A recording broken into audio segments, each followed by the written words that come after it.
She had no plan, no exit, no one in that room she could call for help. She was just a guest.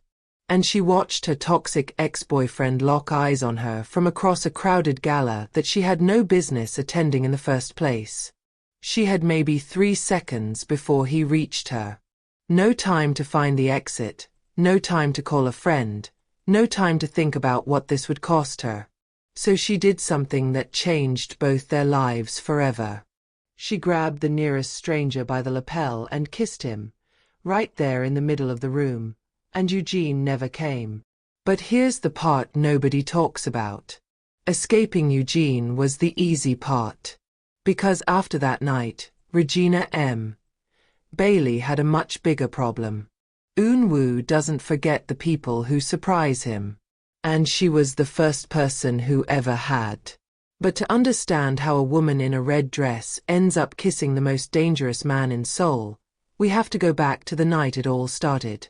The gala didn't have a name on any public invitation. No venue tag, no press coverage, no social media footprint.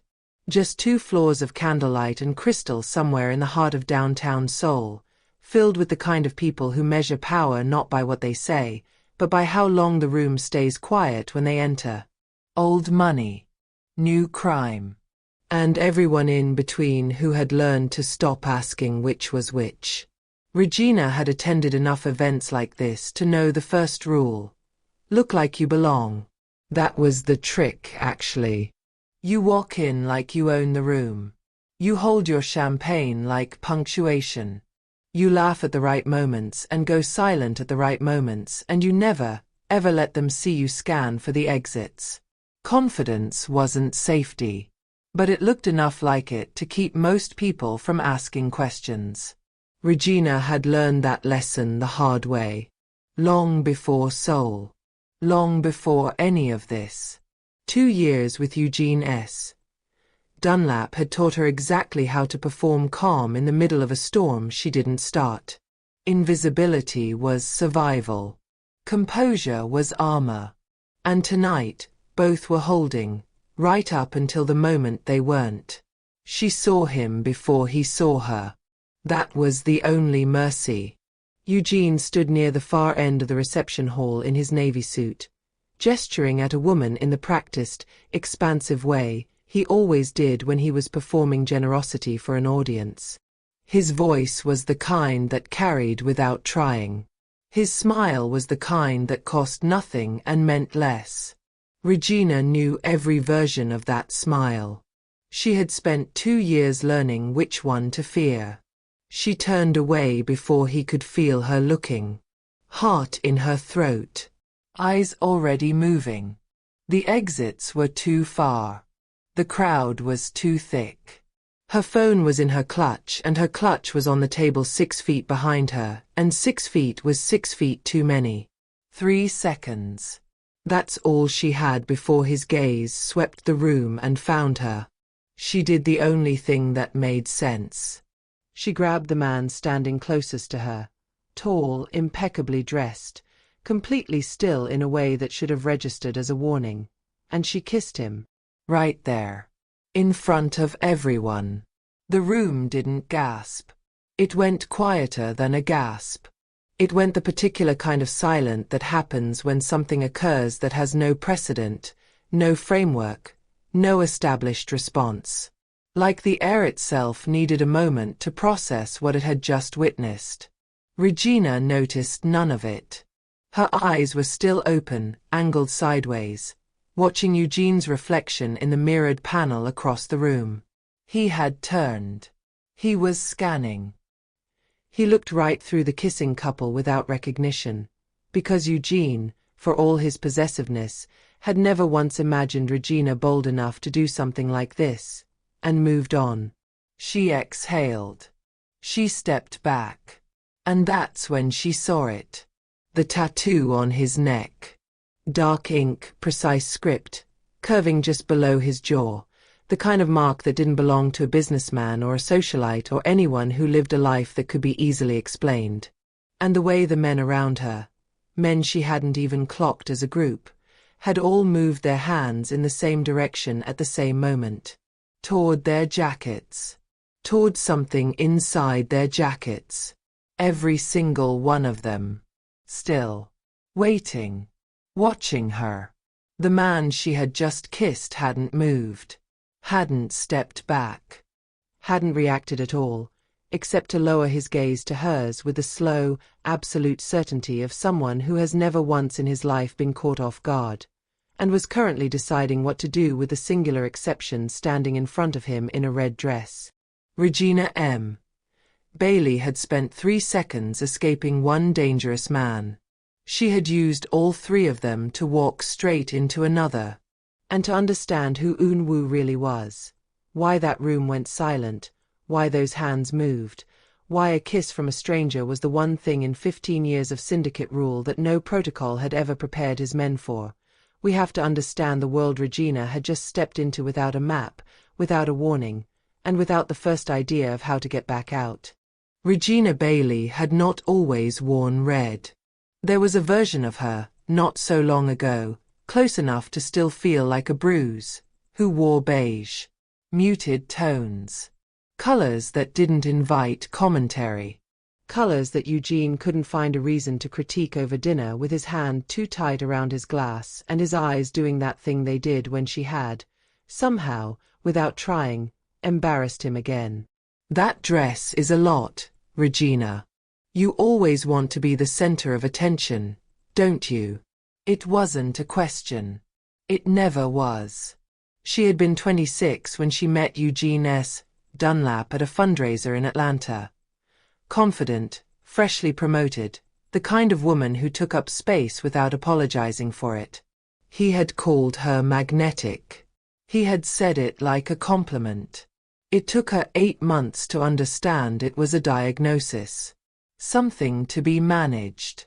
Something that made him nervous until he found the dimmer switch. 2 years. That's how long it took. Not all at once. That's what people don't understand about men like Eugene. It isn't a single moment you can point to and say there, that's where it happened. It's 100 small negotiations. A laugh swallowed in the wrong room. An outfit reconsidered. An opinion softened into a question, then into silence, then into nothing at all. You don't notice the water rising until you realize you haven't stood at your full height in months. The restraining order had been her sister's idea. The plane ticket to Seoul had been hers. She had a contact at a marketing consultancy downtown, a former colleague who had relocated 2 years prior and never stopped talking about the city like it was oxygen.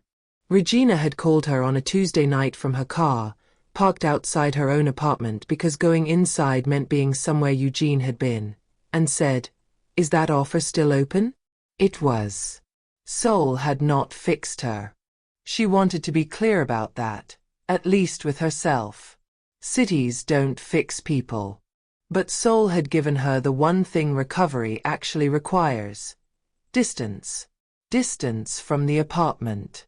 From the fundraising circuits where his name still opened doors. From the particular way Atlanta light fell through certain windows and reminded her of mornings she was still trying to forget. She had been here 4 months when the gala invitation landed in her inbox through the consultancy. A networking event. A client obligation. The kind of evening you dress for and survive and expense report afterward. She had stood in front of her mirror that night and reached past the safe colors without thinking. The red dress. The one she bought the week she landed in Seoul, on a street she couldn't yet pronounce, from a shop owner who had held it up and said something she didn't understand but whose meaning was perfectly clear. This one. Definitely this one. Regina had worn it tonight like a declaration. She just hadn't known yet what she was declaring. Or to whom. There was a rule. It was not written anywhere. It did not need to be. In the 15 years that Eun-woo had commanded the Chongpa Syndicate, the most quietly powerful criminal organization operating across 3 continents, the rule had never once required articulation. It existed the way gravity exists. Not because someone decreed it, but because the alternative was unthinkable. No one touches him. Not rivals. Not allies. Not the politicians who owed him favors so large they'd stopped sleeping well. Not the men who had served under him for a decade and would step in front of a bullet without being asked. Nobody reached for Eun-woo. Nobody leaned into his space. Nobody made contact with his person without a specific, pre-established reason that had been cleared through channels that most people didn't even know existed. It wasn't arrogance. Arrogance is performed. This was simply the architecture of his world, load-bearing, structural, non-negotiable. Which is why, when the woman in the red dress grabbed his lapel and kissed him in the middle of the CO Group's annual private gala, every one of his 7 lieutenants experienced something they were thoroughly unequipped to process. Jae-min moved first. 3 steps forward, hand already inside his jacket, eyes locked on the woman with the practiced focus of someone calculating exactly how much force the situation required. Behind him, 2 others were already shifting, angling to close the radius, to isolate, to respond the way they had been trained to respond to any unsanctioned contact with the man they had each sworn, in their own way and on their own terms, to protect. They were good at their jobs. Fast. Precise. Lethal when the math required it. Eun-woo raised one hand. A single motion. Unhurried. Palm out, just slightly, at waist level. A gesture so small it should not have been enough to stop 4 men in motion. It was enough. They stopped. Recalibrated. Stood down without a word exchanged, because words had never been the primary language in Eun-woo's orbit. He communicated in stillness, in the precise arrangement of silence. And right now his silence said, "Wait." He watched the woman step back from him. Watched her eyes go sideways, not to him, but to the mirror panel across the room, tracking someone else. She hadn't kissed him because of him. That much was already obvious. He was, to her, a prop. A solution to a problem he hadn't been introduced to yet. No one had ever kissed him as a strategy before. He almost found it interesting. He turned without a word and walked to the private security suite at the back of the hall. His men followed at the appropriate distance. The room was small, climate-controlled, banked with monitors that covered every angle of every floor. He sat down, pulled up the gala footage, rewound to the moment, watched it again, then again. The woman moved through the room before the kiss, tense, deliberate, scanning. And then she stopped scanning. Her eyes found something across the room, and every muscle in her body changed register in the same instant. Not excitement. Not surprise. Recognition. And beneath it, something older and more practiced. Fear she had learned to carry without letting it show. Eun-woo leaned back in his chair and studied the frozen frame. Her hand fisted at his chest. Her chin lifted even in the middle of the panic. The defiance in the line of her shoulders doing battle with whatever she was running from. He tapped the desk once, slow, thoughtful, and looked at Jae-min. Find out who she is. Regina had a system. Every room she walked into, she ran the numbers without thinking. Exits first, doors, emergency stairwells, windows if it came to that. Then the crowd density, which sections were moving, which were static. Then the sight lines, where you could be seen from, where you couldn't. 2 years with Eugene had made her paranoid in ways she was only now beginning to recognize as survival skills rather than damage. Tonight the numbers were simple. 1 exit at the front, 2 exposed. 1 service corridor on the east side, partially obscured by a catering station. Eugene was still near the far reception area, performing for a small audience who didn't know what they were applauding. He hadn't spotted her. The kiss had worked. The window was now.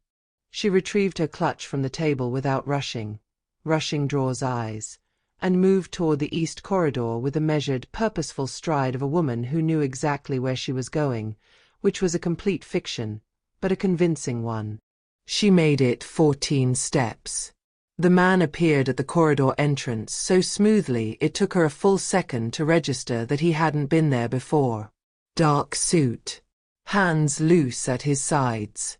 Eyes that were professionally empty in a way that told her everything about what his profession actually was. Miss Bailey. Not a question. Not an introduction. Just her name, spoken with quiet precision, in perfect English, by someone who had learned it very recently and very efficiently. If you would come with us. Us. She clocked the second one without turning around. The slight shift in air pressure. The particular silence of someone standing very still directly behind her. She ran the numbers again. Fast. The math was not in her favor. The private security suite was small and cool and humming with the quiet of expensive equipment. Monitors lined one wall. And there, seated at the center of it with the unhurried composure of a man who had never once in his life been made to wait for anything, was him. The stranger. The tattoo. The lapel she had crumpled with both hands approximately 11 minutes ago. He looked at her the way you look at an equation you haven't solved yet. Not threatening. Somehow worse than threatening. Interested. Regina stood in the doorway for exactly one breath. Then she walked in like she'd been invited. You wanted to talk. She didn't sit. So talk. Something shifted at the edge of his expression. Not quite amusement. More like the registration of an unexpected variable. You kissed me, he said. Simple. Factual. The tone of a man building a case brick by brick. I did. In front of approximately 200 people. I'm aware. Without introduction. Without permission. Without. You were just the tallest person near me. She held his gaze without blinking. Don't flatter yourself. The room went very still. Behind her, she heard one of his men pull in a breath and hold it. The specific silence of someone watching their superior get told something that had never, in recorded history, been said to him before, and not knowing whether to reach for a weapon or leave the room entirely. Eunwoo said nothing for a long moment. Then, with the careful deliberateness of a man rearranging his entire framework for what this conversation was going to be, he gestured to the chair across from him. Sit down, Miss Bailey. She considered it.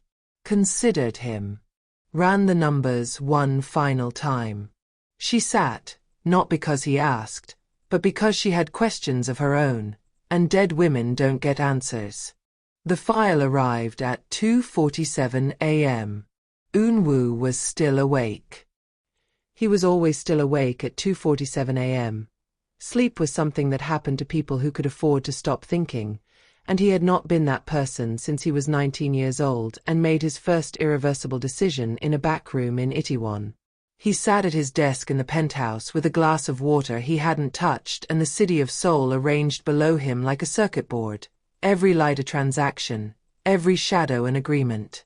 Jae-min had sent the file without comment. That was how Eunwoo preferred it. Just the information. Clean. Unfiltered by someone else's interpretation. He opened it. Regina M. Bailey. 31. Atlanta, Georgia. Originally.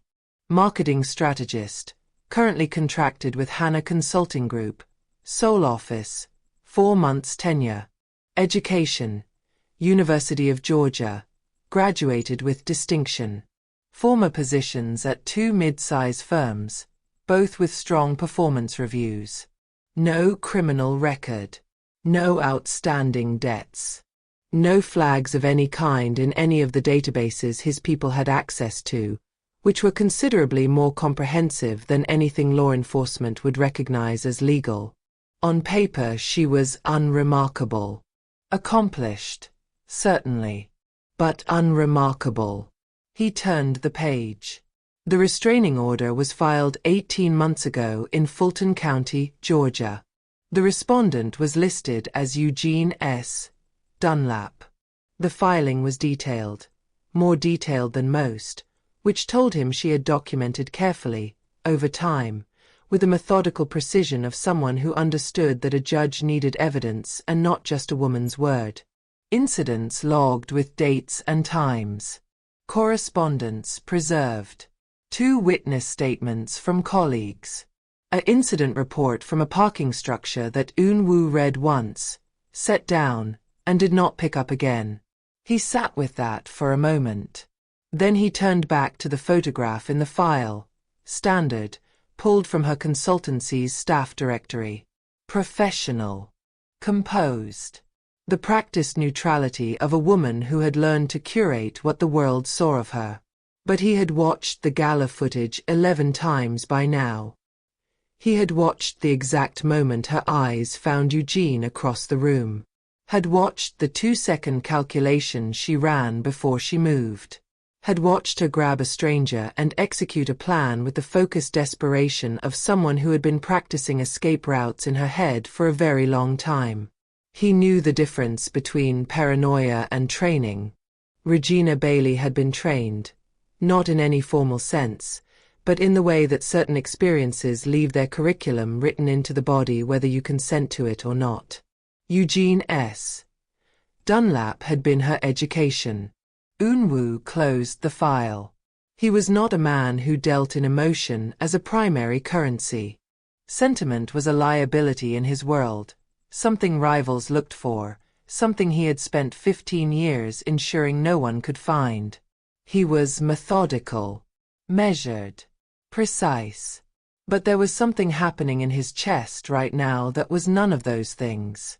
It was quiet and it was cold and it had very clean edges, the way the most dangerous kind of anger always does, the kind that doesn't raise its voice because it doesn't need to.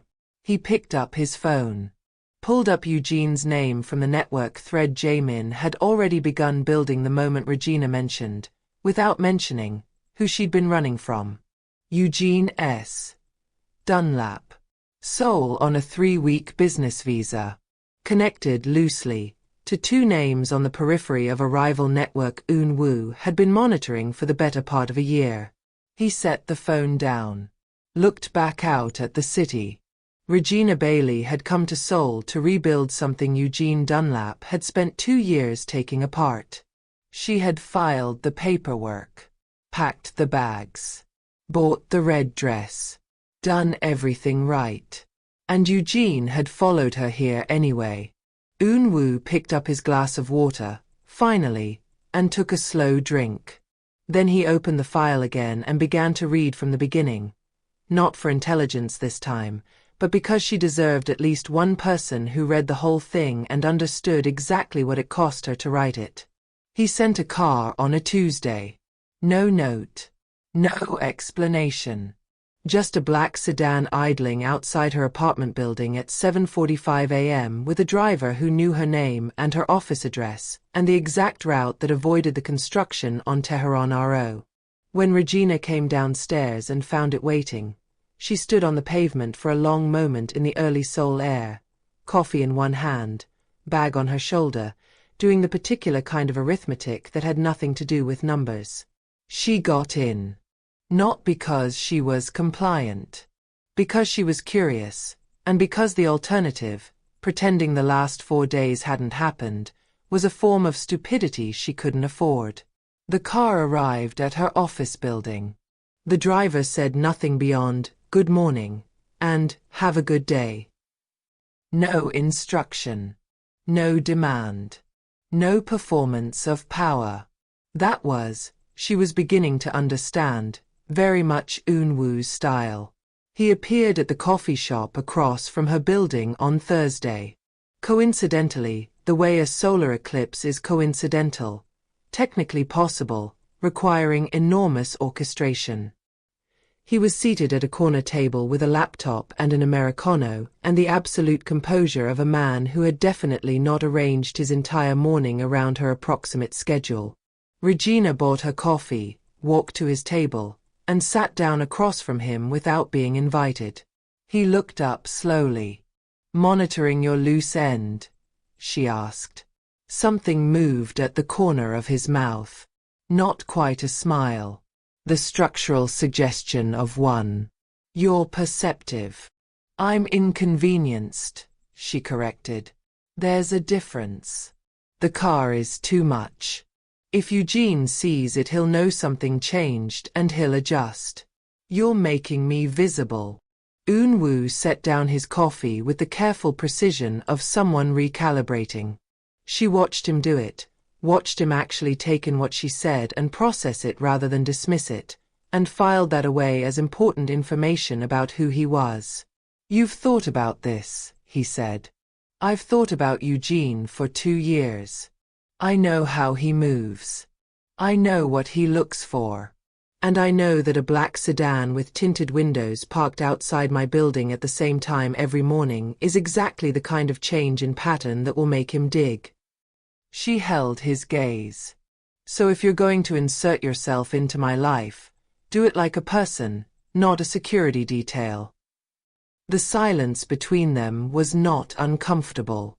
It was the kind that has texture, full of things being assessed and measured and quietly decided. "Dinner," he said finally. "Friday.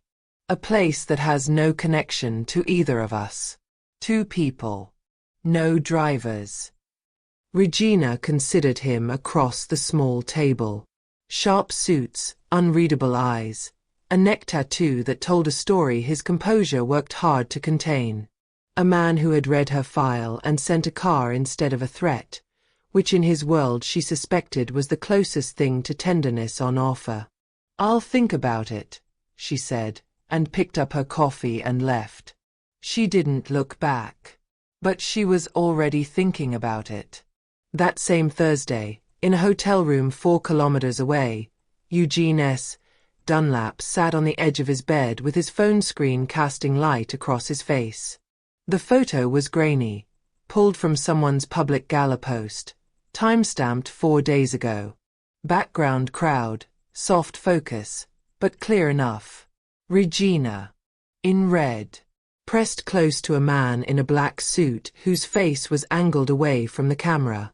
Eugene zoomed in slowly, studied the line of her shoulders, the way she was leaning in, the hand at the man's chest. His jaw tightened by degrees.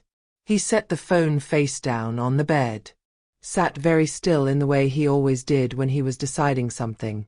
Not impulsive, never impulsive. That was what people never understood about Eugene. He was patient. He was deliberate. And he had not flown to Seoul on a business visa and spent 4 days quietly asking questions just to look at a photograph and walk away. He picked the phone back up, opened a new message thread. "She's here. I need a name." The first message arrived Friday morning. "I saw you. You look good, Regina. Seoul agrees with you. We should talk." She read it once, set her phone face down on the kitchen counter, made her coffee with the deliberate, unhurried movements of a woman who had decided, some time ago, that Eugene S. Dunlap would not have the satisfaction of disrupting her mornings. Then she picked the phone back up and blocked the number. He would get a new one. He always did. But the blocking was never really about stopping him. It was about the ritual of refusal. The daily, quiet declaration that his access to her was not a given. The second message came from a new number by afternoon. "I'm not angry. I just want to understand what happened between us. You owe me that conversation." She recognized the language immediately. The reasonable tone, the gentle reframe. "You owe me" dressed up in the vocabulary of closure. Eugene had a gift for making his demands sound like her obligations. 2 years of that particular trick had made her fluent in it. She blocked the second number, forwarded both messages to a folder she'd been keeping since Atlanta, organized by date, because documentation was the only language that had ever actually protected her. He was outside her building on Saturday. Not at the entrance. Not confrontationally. Just present. Standing near the cafe 2 doors down with a coffee he wasn't drinking, watching the street with the patient, proprietary ease of a man who believed that waiting was a form of ownership. Regina saw him from her window, 4 floors up, and stood very still behind the curtain, running through her options with the speed of someone for whom this particular calculation was unfortunately well practiced. She did not go downstairs. She called her friend Amara, talked for an hour about nothing, and when she checked the window again he was gone. But he had been there. And he knew she knew it. That was the point. What Eugene did next was where it stopped being personal and became something else entirely. She didn't know about it until Eun-woo told her. Friday dinner had become a standing arrangement, unhurried and unannounced, at a quiet restaurant in Mapo that had no social media presence and an owner who had known Eun-woo long enough to ask no questions. He set his phone on the table between them and showed her a name. She didn't recognize it. He hadn't expected her to. He made contact 2 days ago, Eun-woo said, his voice carrying its usual measured quiet. A man named Beck. Mid-level. Connected to a network that has been attempting to identify vulnerabilities in my organization's structure for approximately 8 months. He paused. Eugene is offering information about your movements, your schedule, your relationship to me, in exchange for their assistance locating you reliably. Regina looked at the name on the screen for a long moment. She had known Eugene was dangerous. She had documented it, filed it, built a legal case around it, and put an ocean between them. What she had not fully calculated, what she was recalibrating for right now, across a quiet dinner table in Mapo, was that Eugene's particular brand of dangerous scaled. That he would look at a foreign city and an unfamiliar underworld and see not a warning but a resource. He's using your enemies to find me, she said. Yes.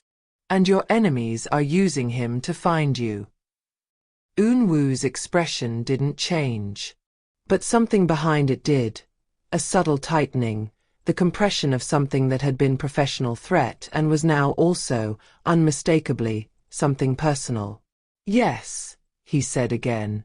Regina picked up her glass, took a slow sip, set it down with the careful composure of a woman who had learned to think clearly in the middle of the thing that was trying to undo her. Then we have a problem, she said. We do. She noted the we without commenting on it.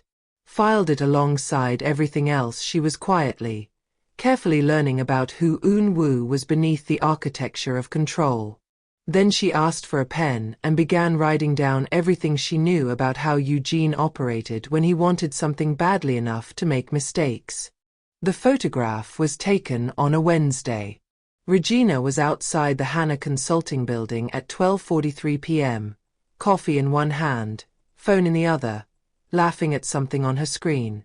Relaxed. Unguarded. The shot was close enough to show the small gold earrings she'd bought at Namdaemun Market the weekend before. Close enough to show the scar on her left collarbone from a childhood bicycle incident that had no significance to anyone except the person who had been close enough, and patient enough, to get that shot without her noticing. Eun-woo received it at 1:07 p.m. with no accompanying message. He didn't need one. In his world, a photograph delivered without words was a complete sentence. It said, "We see her. We can reach her. Your move." By 6 p.m. her apartment had been packed, the essentials, neatly, by people who were efficient and thorough and had clearly done this before. By 6:15, a car was waiting. By 6:17, Jae-min was at her door with the specific expression of a man delivering news he had not volunteered for. Regina listened to him explain. Quietly. Completely. Without interrupting. Then she asked for Eunwoo's location. He was at the penthouse. Of course he was. Composed and backlit by the city, standing at the window with a glass of water and the settled posture of a man who had made a decision and considered it closed. He turned when she came in. Read her face with the practiced speed of someone accustomed to assessing threat levels. He opened his mouth. Don't. Her voice was low and precise and left no room for preamble. Don't explain the logistics. Don't show me the photograph. Don't walk me through the threat assessment like I'm a variable you've already solved for. Regina. I left one man who decided things for me.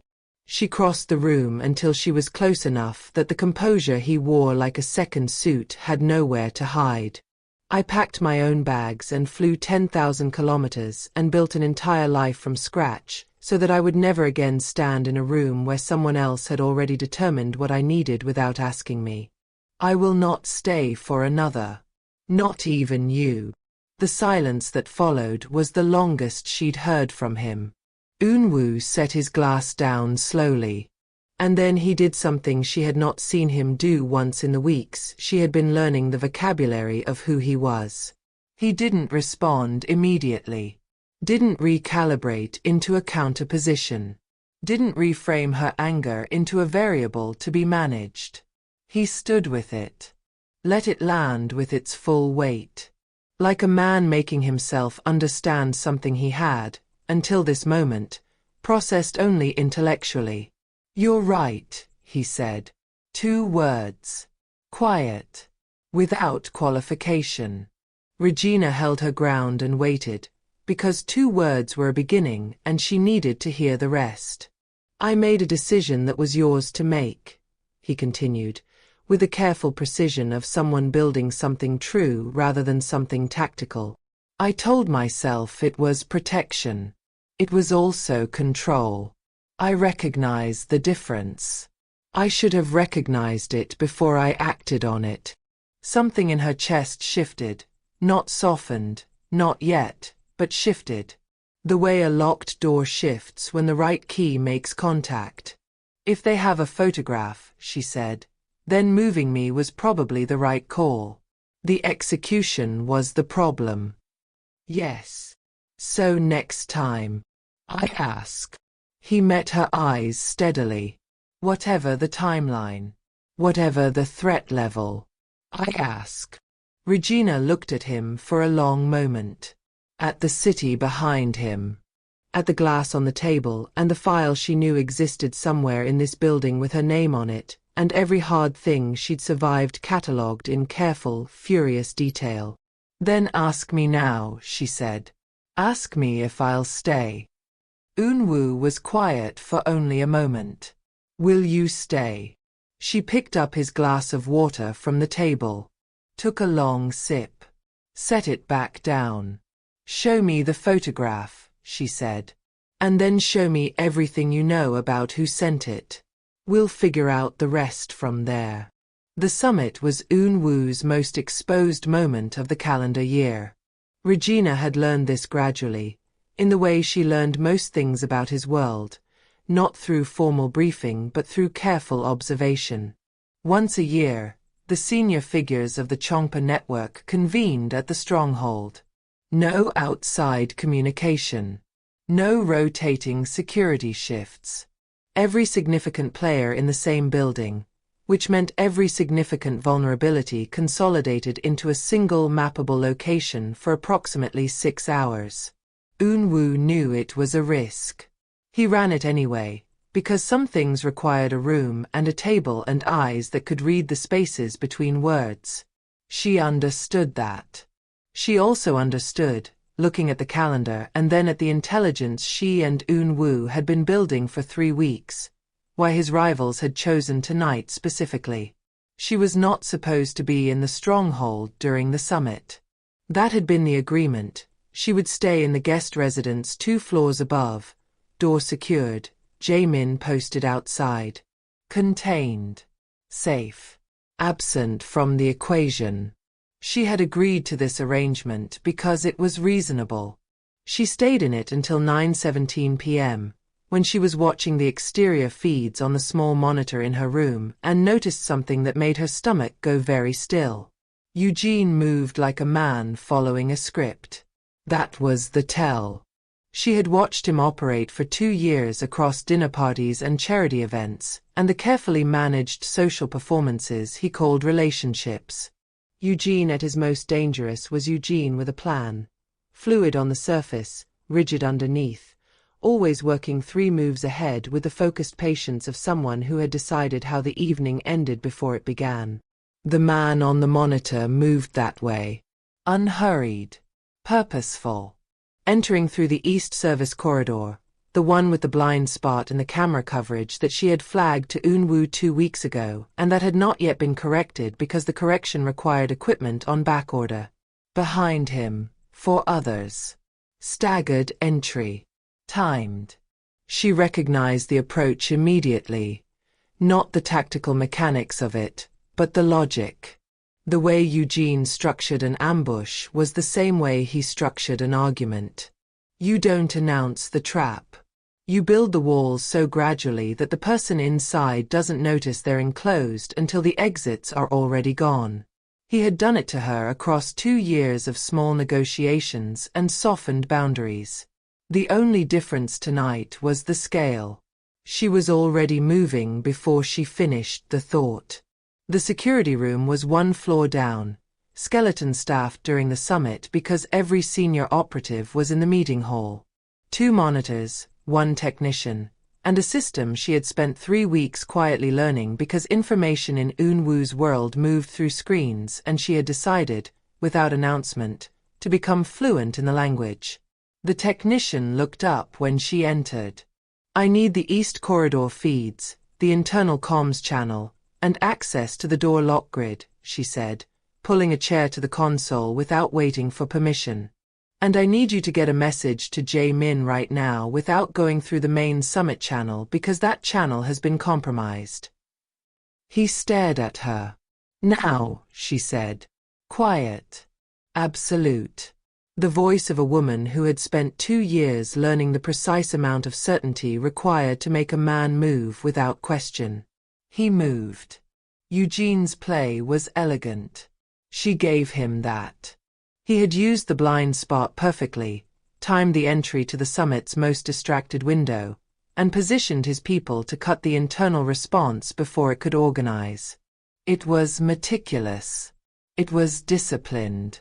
It was also built entirely on intelligence that was 3 weeks old. Because 3 weeks ago, Regina hadn't been paying attention to the stronghold's security architecture.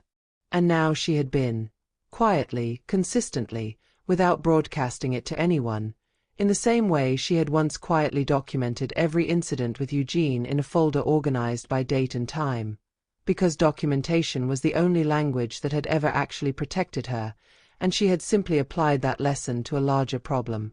She locked the East Corridor doors from the console, rerouted the internal alarm away from the compromised channel, isolated Eugene's entry team in a 40-foot stretch of hallway with no exit and no communication and the growing, dawning comprehension that the trap had been anticipated. Then she opened the intercom to the meeting hall. Eunwoo. Steady. Calm. The voice of a woman who had already run the numbers. East Corridor. 4 contained. Possibly 5. Eugene is with them. You have approximately 4 minutes before they find the manual override. A pause. I'd move now. The silence on the other end lasted exactly 2 seconds. Then the sound of chairs. Doors.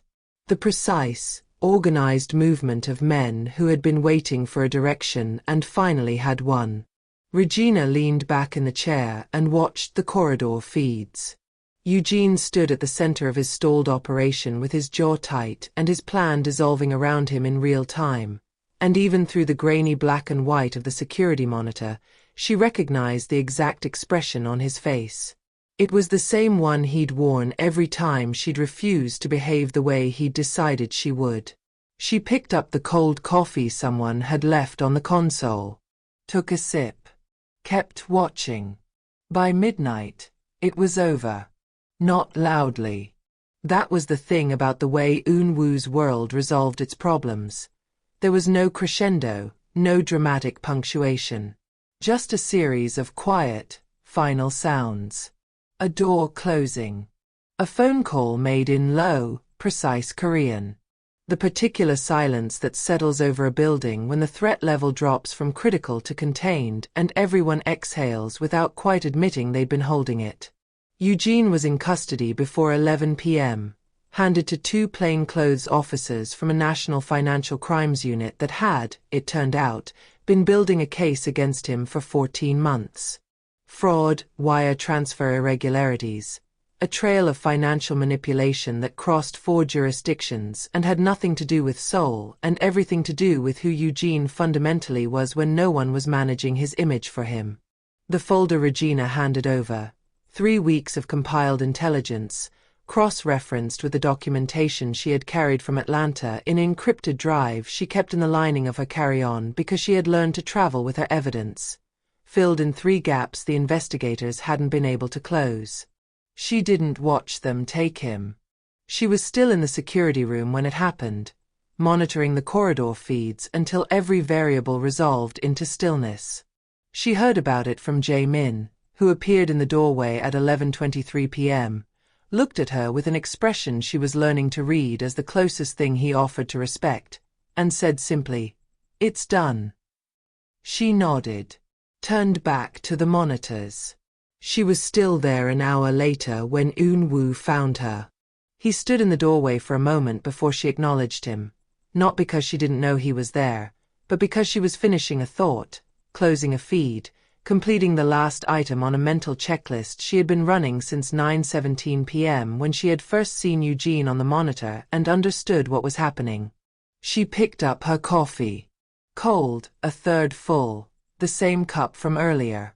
She drank it anyway. Then she turned around. He looked. For the first time in all the weeks she had been learning the geography of who he was, like a man who had arrived somewhere without having planned the route. Not undone. Eunwoo was constitutionally incapable of undone, but present in a way that was different from his usual calibrated composure. Like something had been set down that he'd been carrying for a long time without noticing the weight. He looked at her in the security room, in his security room, at his console, with his cold coffee and her quiet, absolute familiarity with every screen and system and feed, and something in his expression settled into a question he didn't yet have the language for. She decided to make it easier for him. "Ask me," she said. He understood immediately. He always did. That was one of the things she had filed away about him, one of the things that lived in the column she was still deciding what to label. "What do you want?" he asked. Simple. Direct. The question stripped of strategy for possibly the first time in his life. Regina set the coffee cup down and considered it properly. Not the quick calculation she'd been running for weeks, not the survival arithmetic of exits and sightlines and threat assessments, but the real answer. The one that lived underneath the running and the documenting and the red dress and the 10,000-kilometer flight and every decision she had made in the last 4 months in the direction of a life Eugene didn't get to finish dismantling. What did she want? "I want to stay in Seoul," she said. "Not because I'm hiding. Because I chose it and it's mine." She held his gaze. "I want to keep my job. My apartment, the actual one. Not a safe house. My mornings and my routines and the right to move through this city like a person and not an asset." Eunwoo listened without interrupting. She noted that too. "I want to know things," she continued. "Not everything. I'm not asking for clearance I haven't earned. But when something touches my life, I want to be told before a car appears at my door. I want to be in the room when decisions are made about me, not handed the outcome afterward, and expected to be grateful for the protection. She paused. The city hummed beyond the walls. Somewhere in the building, the last of the evening's logistics were being quietly finalized by men who did not need to be told twice. And I want this.